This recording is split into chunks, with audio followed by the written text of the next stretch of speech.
after completing their Ebola response mission in the DRC. The workers, all U.S. citizens, have been providing critical Ebola containment and healthcare services as precautionary measures.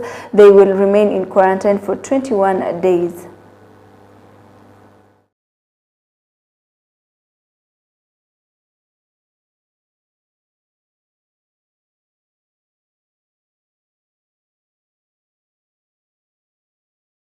And away from that, the Catholic bishops in Kenya have raised concerns about increasing political violence as the 2027 general election approaches. They pointed to the recent unrest in Olkalau as a sign of growing political tension. The bishops called on political leaders to promote peace, respect the rule of law, and avoid actions that could divide the country. They also urged Kenyans to remain united before, during, and after the general elections scheduled for August 2027.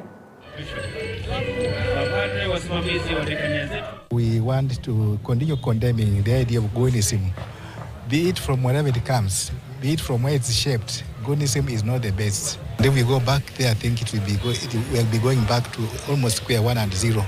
So our appeal to all Kenyans is that let us look at not our individual pictures and what we benefit from our politics and so forth, but rather what we do so that people may benefit and learn and also live a life that is humane. Our young people, don't allow yourselves to be misused.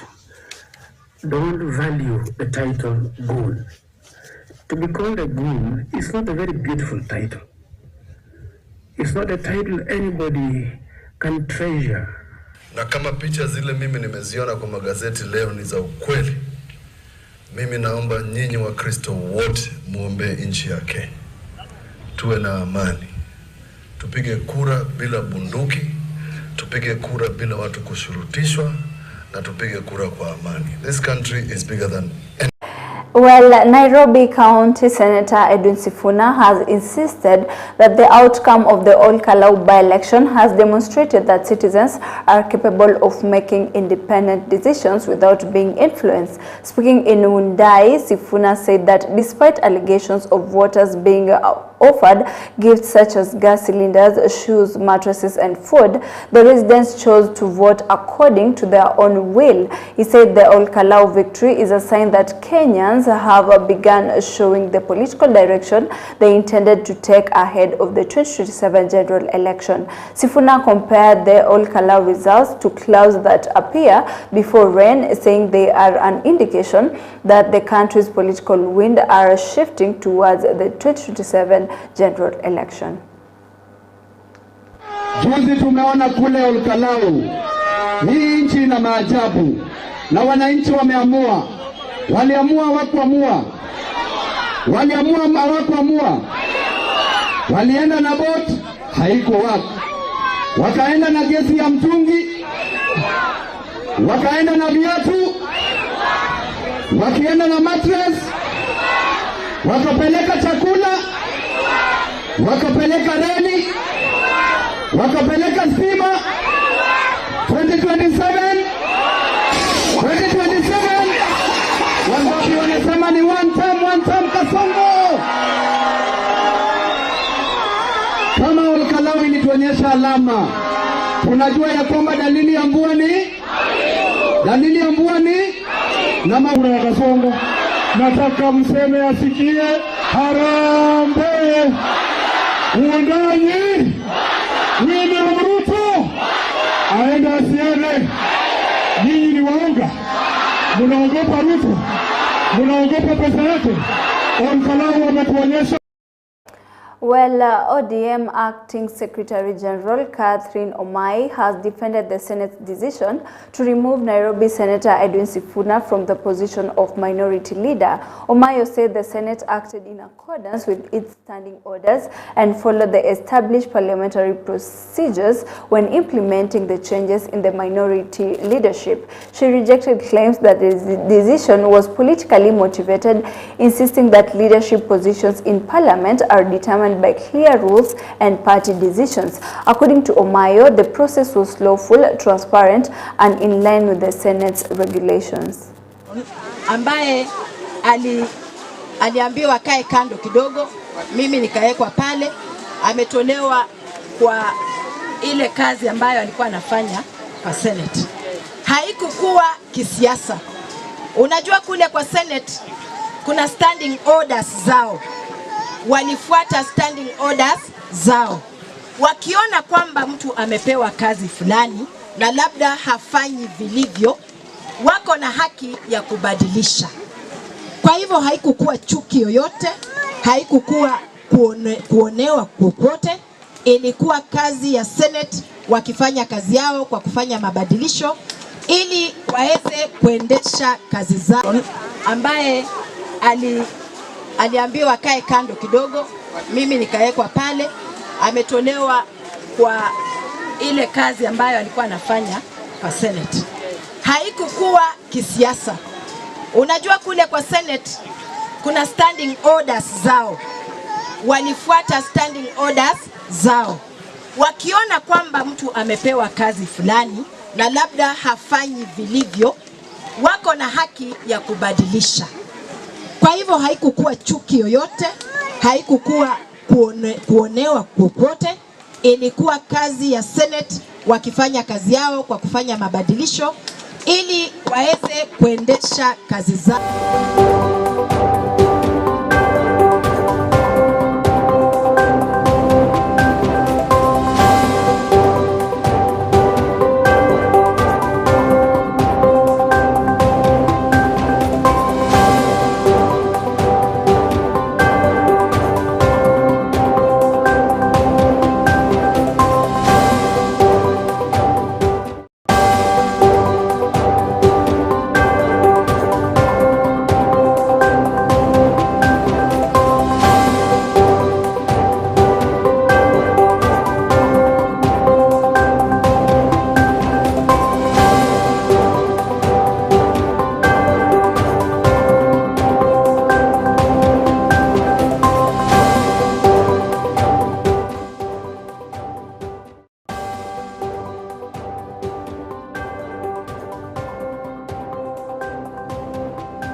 Well, welcome back and apologies for that technical issue. Now, Vihiga County Governor Wilberforce Otichilo has been appointed as the ODM party patron, replacing Senator Godfrey Ososi. The changes were announced yesterday during a meeting of party delegates where leaders said the move is part of an exercise to clean up the party by removing leaders accused of failing to defend ODM's interests.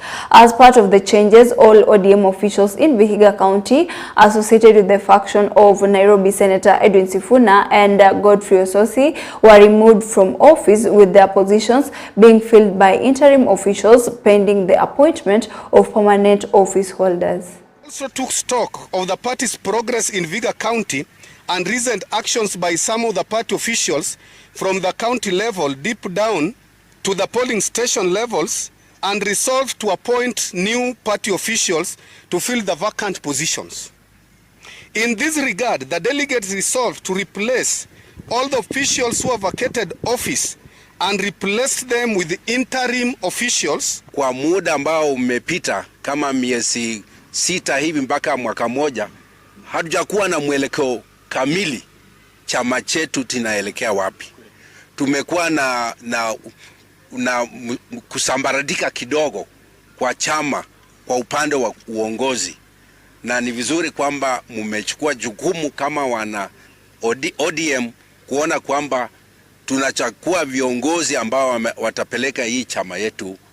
And elsewhere, some leaders from the eastern Mount Kenya region have intensified calls for the area to separate from western Mount Kenya, claiming it has long been marginalized in matters of development, leadership and political representation. Public Service Cabinet Secretary Geoffrey Ruku, who is leading the campaign, said that since independence, East Mount Kenya has been neglected in distribution of development resources, while the western region has benefited more through roads, water and electricity projects. Speaking at Kirindine Secondary School in Tharaka Nithi County, Ruku said Eastern Mount Kenya played a major role in the country's liberation struggle but has not received the benefit it deserves. Supported by Igembe South MP John Paul and Buri MP Mugambi, Ruku pledged to continue campaigning for Mount Kenya to be divided into eastern and western regions so that the eastern side can receive equal opportunities for development and representation.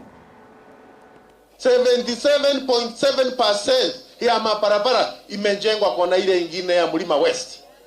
22.3% ndiyo imejengwa kona hii ya Mlima East. Kwani sisi ni watoto ya Maumau? Hatutaki kujengwa barabara? Sasa wakati Mheshimiwa William Ruto amesema anajenga barabara ya kutoka Makutano kwenda Moya, kuja Embu, kupanda Ronyenjes, kwenda Chuka, kwenda mpaka Gombo, kufika Meru, kwenda mpaka mahali naitwa Isiolo, ikuwe Nduo College. Ati ndio wakati tunaambiwa one term, ati serikali ni mbaya. One term, ati Kasongo, ati Sabrano. Tunawaambia pukurusha karama chee mushidwe, shetani pepo mbaya. Ama namna gani jameni? Waende wasiende? Waende wasiende? Wakae nyumbani wasikae? Wakae nyumbani wasikae? Gaziada home, Gaziada home, Gaziada home, Matiangi home, Matiangi home, Wamarwa home, Wamarwa home, Madakaroa home, Madakaroa home, Karonzo Musyoka home, Karonzo Musyoka home, wote home. Kulikuwa na wabunge na marais. Ule atashinda rekodi ya William Samoei Ruto na Profesa Kithure Kindiki na John Paul, my friend, ukuja nikupatie milioni 1. Watu ambao wanapiga kelele sana, na niseme hiyo ni kitu ambacho sisi hatufai kusikiza. Serikali huwa tunasema ni interest, na sisi tuko na interest hapo, sababu tuko na mtu mmoja katika hii serikali ambaye ni Mmeru. So unashindwa wakati ambapo sisi tunataka kusonga mbele, ni lazima tuwe tumeegemea ama tunafuata watu. And the Intergovernmental Relations Committee has recommended that Thika municipality be elevated to city status as a modern industrial city, saying it has met all the legal requirements set out under the Urban Areas and Cities Act. The committee said its assessment found that Thika has adequate infrastructure, essential social services, and the necessary facilities required to qualify for city status. Before making the recommendation, the committee reviewed reports submitted by the Kiambu County government, conducted public participation, consulted various stakeholders, verified revenue and population figures, and inspected roads, health facilities, water services, and sewerage system. We had a very ambitious project, or have a very ambitious project, in the Thika municipality, Kiambu County, that encompasses 1,233 acres. This is our single biggest project, and we commenced this project in 2012. It was an ambitious project that sought to settle our members on what we call a socio-economic model, but also bring about a modern living, a modern settlement that encompasses a high-end area covering 355 acres in what we call the Buffalo Hills Golf Village. We hope to settle over 10,000 members, and we're very excited with the recent development that came with Thika Smart City, or making Thika town as a city.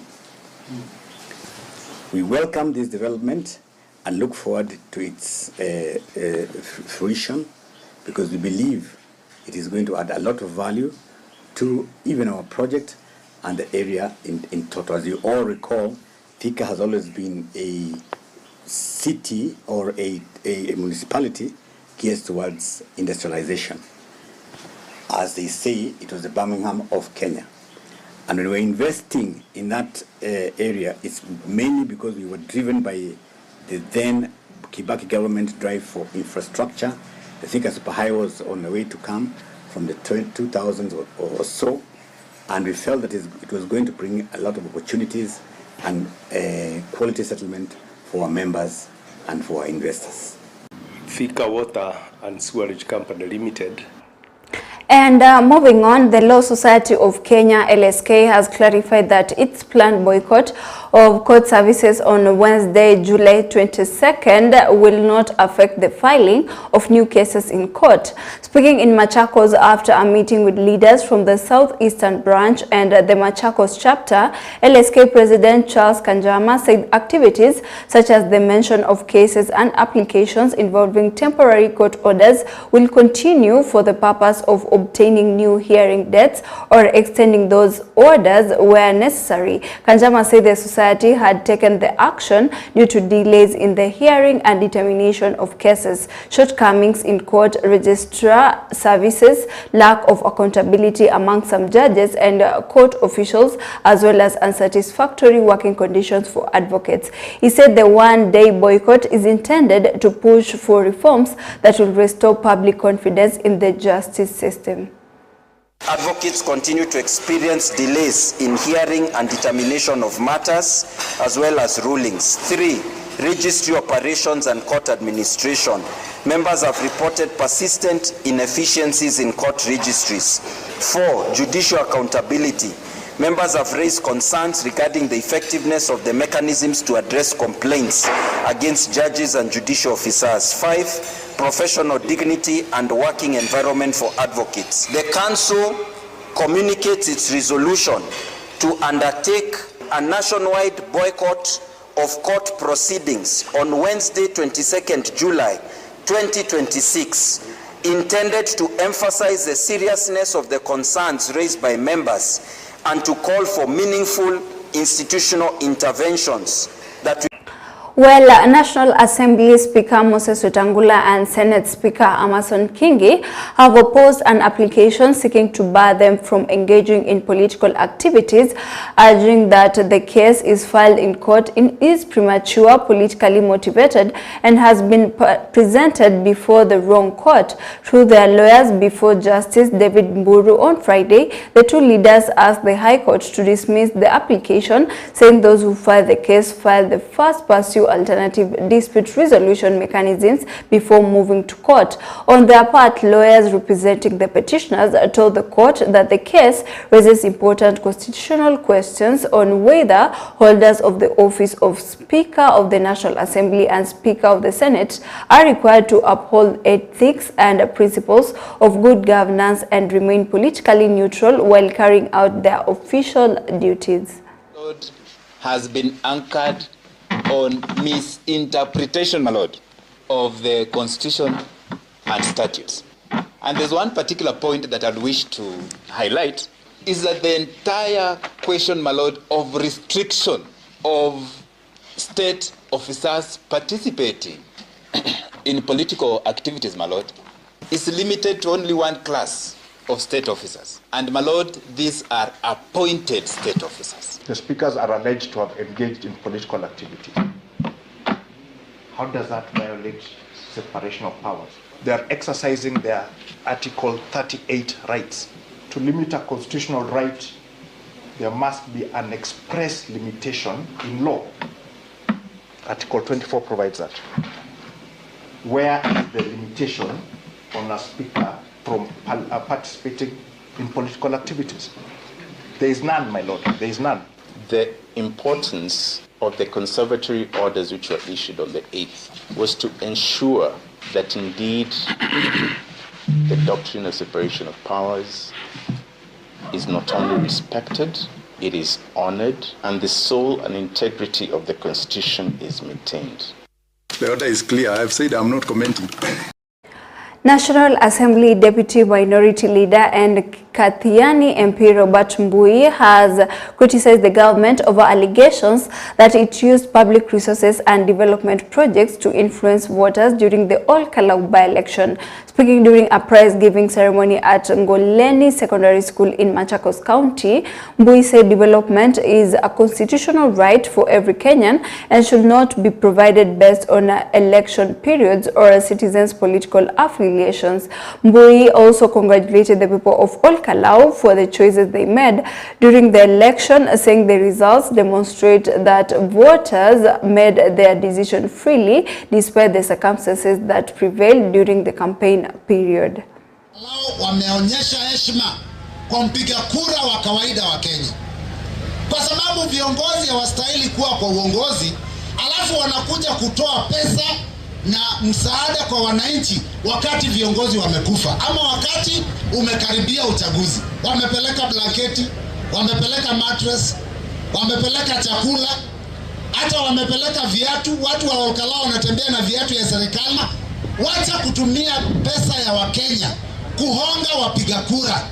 Lakini watu wa Ol-Kalau hata walipopewa hiyo wakapiga kura vile walitaka. Ya pili, serikali. Elsewhere, matatu operators across the country have been urged to comply with road safety regulations, while praising measures said to have reduced corruption among traffic police officers on major highways. The chairman of the Matatu Owners Association, Albert Karakacha, said the association is working closely with both the national government and county governments to improve road safety. Speaking in Kisumu after a public awareness campaign, he said he had observed many drivers complying with speed limits and traffic regulations, while noting that complaints of corruption involving traffic officers have declined. Karakacha urged drivers to avoid driving under the influence of alcohol, refrain from speeding and maintain discipline on the roads. Sisi tuko hapa kwa lengo hasa kubwa kuhakikisha kwamba tunaendeleza kampeni ya usalama barabarani ambao ni jambo la msingi mkubwa katika maisha ya binadamu, kwa sababu usafiri ni jambo la kawaida, ni jambo la kila siku. Wakenya lazima wasafiri kutoka eneo moja hadi lingine. Kwa hivyo tunahakikisha kwamba usalama unadumishwa barabarani ili kuzuia maafa yale ambayo yalikuwa yakifanyika hapo mbeleni. Na tunahimiza pia wale abiria mara nyingi wanapokatika kwa vyombo vya usafiri, hata wao waweze kuzingatia wanapoona kwamba dereva anaendesha gari kwa mwendo wa kasi sana ama dereva anakiuka sheria za barabara, waweze kumweleza, na hali kadhalika watakapofika katika sehemu ama eneo lolote ambalo kuna maafisa wa trafiki waweze kuwajulisha mara moja ili hatua iweze kuchukuliwa dereva huyo. Hali kadhalika pia tunahimiza wenye magari kwamba hakikisha kwamba magari yameshughulikiwa jinsi ipasavyo ili kudumisha ubora wa magari hayo, tuzidi kuchunga usalama wa barabarani. Kadhalika napenda kuwapongeza maafisa wa trafiki katika sehemu yote na maafisa wa polisi wote kwa jumla kwa kazi nzuri wanayofanya kuhakikisha kwamba barabara zetu ziko salama. Watu wote wanaweza wakasafiri, magari ya abiria na magari ya kibinafsi yanaweza kusafiri, magari ya mizigo yanaweza kusafiri bila ya uzito wowote. Najua ni jukumu gumu, ni kazi ngumu ya usiku na mchana, lakini wao wamejizatiti kwa hali na mali kuhakikisha kwamba Wakenya wanaenda shughuli zao za kila siku ikiwa katika hali ya usalama. The association is working very closely with the national government.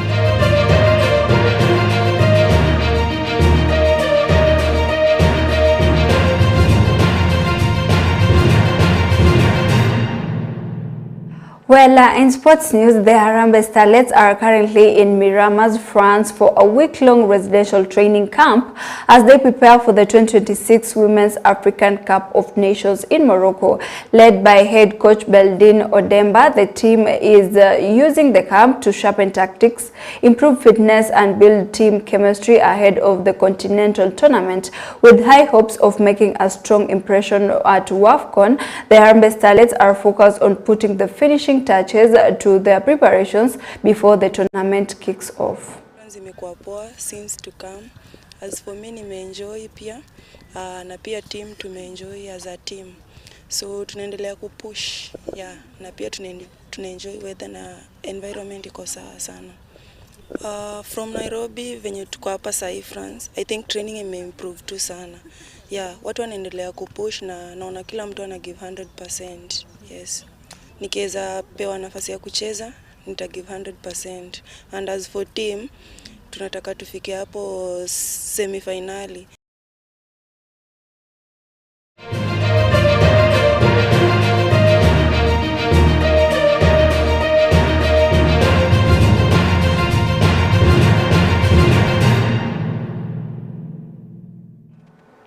And that's all we have for today's EBN Weekend Edition. Many thanks for watching. I'm Leticia Afandi. Enjoy the rest of your viewing and have a lovely night.